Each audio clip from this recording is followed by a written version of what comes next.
Nah, di sini kata Imam Bukhari, babu man iktafa bi salatil jum'ah fil istisqa. Bab orang yang mencukupkan dengan salat Jum'ah ketika istisqa. Jadi Imam Bukhari rahimahullah ingin menjelaskan bahwa kalau istisqa itu terjadi di hari Jumat, maka tidak perlu kita melaksanakan salat secara khusus ke tanah lapang. Apalagi dihususkan salatnya di masjid, tidak perlu. Kita cukup dengan salat Jumat. Juga ini bantahan kepada sebagian ulama yang mengatakan bahwa salat istisqa itu tidak ada. Tidak ada sebagian ulama yang mengatakan tidak ada salat istisqa. Tidak disyariatkan. Allahu alam bagaimana mereka menyikapi hadis-hadis yang sudah lewat. Ketika Rasulullah ke tanah lapang dan dia melakukan istisqa. Ini ingin dibantah oleh Imam Bukhari rahimahullah. Ini pendapat sebagian ulama Hanafiyah yang mengatakan tidak disyariatkan dan tidak dianjurkan untuk melaksanakan solat yang ada hanya istisqa, minta air hujan. Tidak ada solatnya, kata mereka. Yang ada langsung istisqa. Nah, kita memahami dan menafsirkan dengan penafsiran yang positif. Karena barangkali Abu Hanifah rahimahullah belum sampai hadis kepada dia, atau sampai kepada dia tapi dengan jalur yang dhaif. Nah, terkadang seperti itu. Hadis itu sahih dari jalur yang lain. Tapi sampai kepada kita itu lewat jalur yang dhaif. Sehingga kita menghukumi hadis itu dhaif. Kenapa? Karena sampai kepada kita lewat jalur yang dhaif. Dan itu banyak. Kondisi dan keadaan Abu Hanifah, banyak ulama menafsirkan seperti itu. Apalagi beliau berasal dari Kufah. Dan Kufah itu luar biasa, kebohongan. Kata ulama rahimahullah, kalau hadis masuk Kufah, keluar dari Kufah itu satu depah. Yang tadi satu jengkal, satu depah. Atau mungkin satu jengkal jadi, atau yang satu depah jadi satu jengkal. Itu apa artinya? Artinya banyak kebohongan yang terjadi di Kufah. Apalagi orang Syiah di sana banyak. Ya, di Kufah, di zaman peruwatan hadis. Sehingga Syu'bah bangkit di Irak dulu untuk memotivasi para tulabul ilmi untuk menggali perawi-perawi hadis. Sehingga beliau dikenal dengan awwalu man fattasha arwah bil Irak.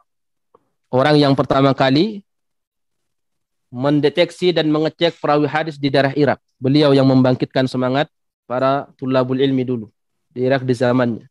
Karena sudah hampir punah ya di zaman periwayatan itu.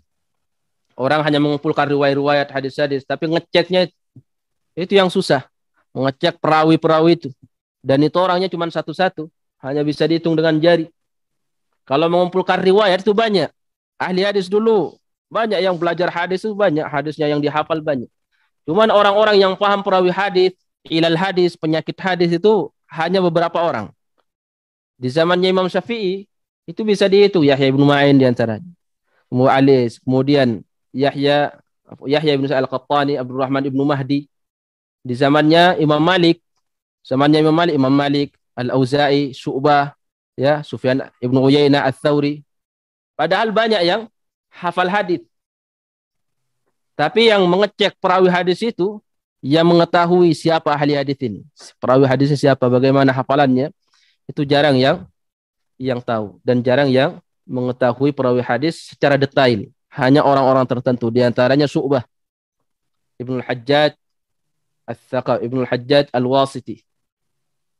Nah, di sini dikeluarkan oleh Al-Imam Al-Bukhari rahimahullah kembali dari gurunya siapa di sini? Abdullah ibn Maslamah Al-Qa'nabi. Murid senior Imam Malik rahimahullah. Abdullah ibn Maslamah Al-Qa'nabi. Dari mana beliau? Madinah. Coba sejaman dengan siapa dia? Imam Syafi'i. Kalau Imam Syafi'i itu apa?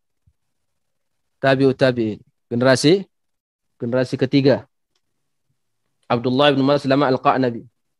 Dikeluarkan hadis ini kembali oleh Imam Bukhari, tapi gurunya dia bedakan jalur periwayatannya. Jadi hadis itu banyak bukan karena matannya yang banyak sebenarnya, tapi jalur periwayatan. Dan tugas ahli hadis itu berat. Ya. Kenapa? Karena mereka ini harus mengambil semua jalur periwayatan. Karena jangan sampai dia ada hadis sahih, sampai kepada dia lewat jalur tertentu sahih atau dhaif. Sementara di jalur yang lain sahih.